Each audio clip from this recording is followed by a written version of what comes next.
Have you ever wondered why some molecules show up in the microwave spectroscopy? In this particular video, we are going to be talking about a particular question. And from this particular question, we will use it to attend to so many molecules, in the sense that in this particular video, or at the end of this video, you should know how a compound is rotationally active, one, and also whether a compound or a particular molecule is infrared active or inactive. My name is Rotationally the Bazooka Prophet, CEO and Rotationally online tutorial platform. A platform that has helped a lot of students master chemistry and become a pro in less than few hours that you spend with us. Now, without wasting time, let us go to the question. The question says, which of these molecules, such as hydrogen molecule, right, nitrogen 2 oxide, dinitrogen 1 oxide, methane, here is what now? Carbon 2 oxide, here is carbonide sulfide, water, nitrogen molecule, have infrared active vibrations. Now, as I earlier said, we are going to be using this particular question to also address or to also know whether a compound is rotationally active. And it is very, very simple. In less than a minute, you are going to understand it in full, because I'll be giving you possible shortcut on how to address these questions like a pro. Now let us fall back to the board as we break it down stepwisely. Now we should understand that for a molecule to be infrared active, right?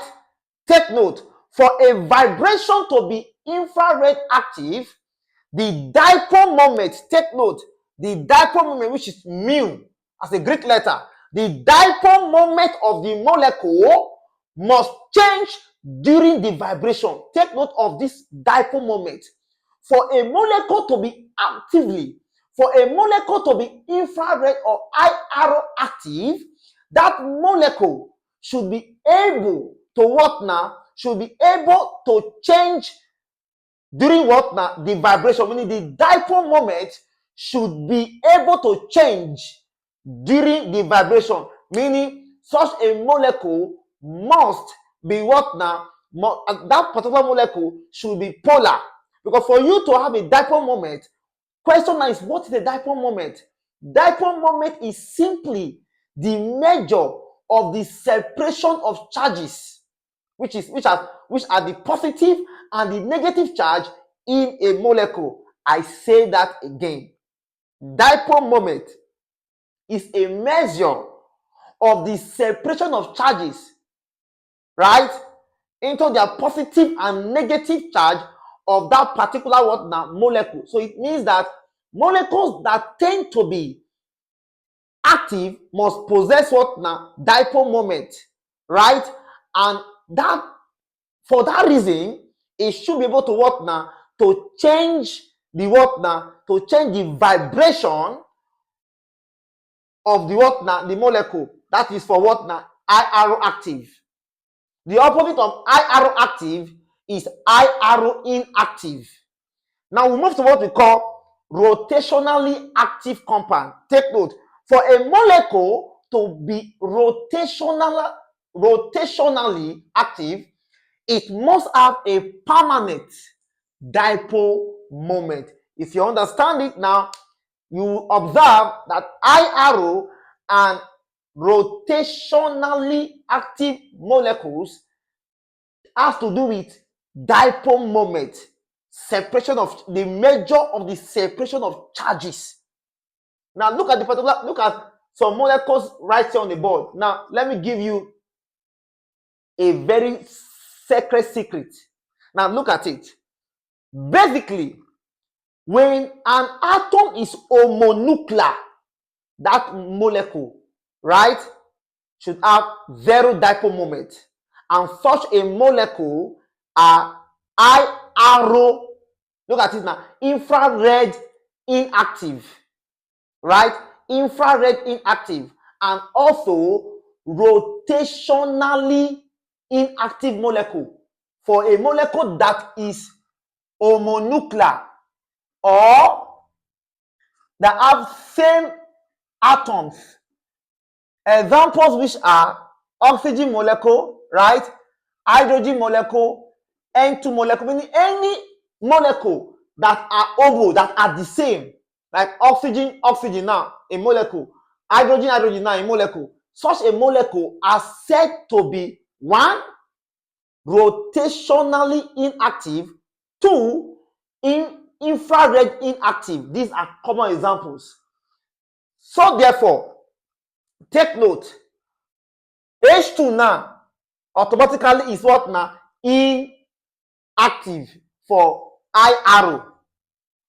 Again, too, N2 also is also high arrow inactive. But NO, right? NO, N2O,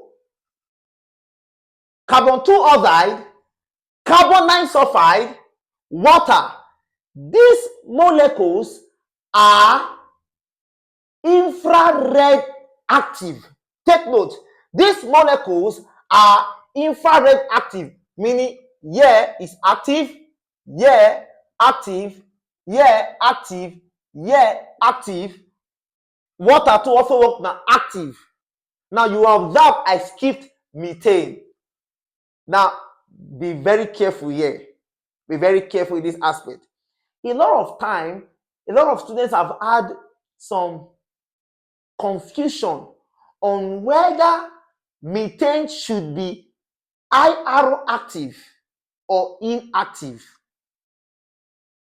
A lot of students will pick that methane is inactive because they see it as normally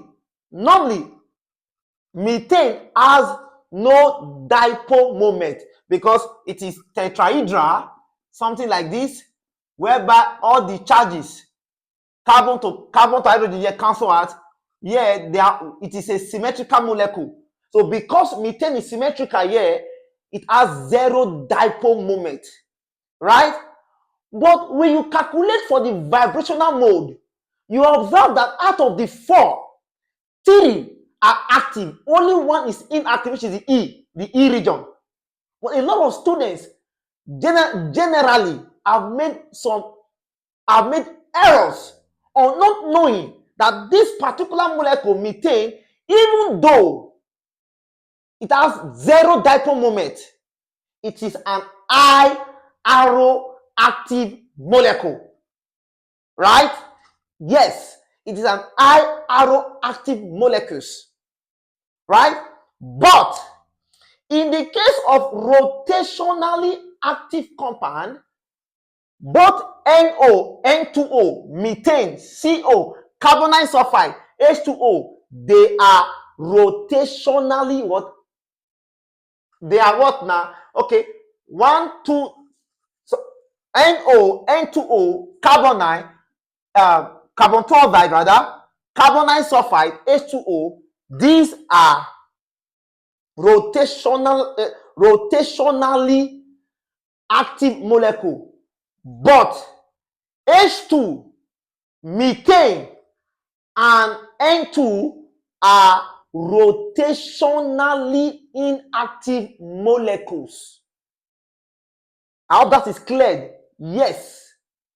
But in the case of infrared active or infrared active vibration, take note, only H2 and N2 here are what now? High arrow inactive. The rest of them are high arrow active molecules. And this marks the end of our class under this aspect. This will help us to cover so many aspects here. It will help us to cover so many aspects here. So in case you see any examples, you cannot tackle it. That for homonuclear molecules, they are IRO and rotationally what now? Inactive what? They are inactive. If this video has helped you, do well to like, share, and subscribe. I remember humble self and Adrenaline, the bazooka prophet. Thank you and God bless you.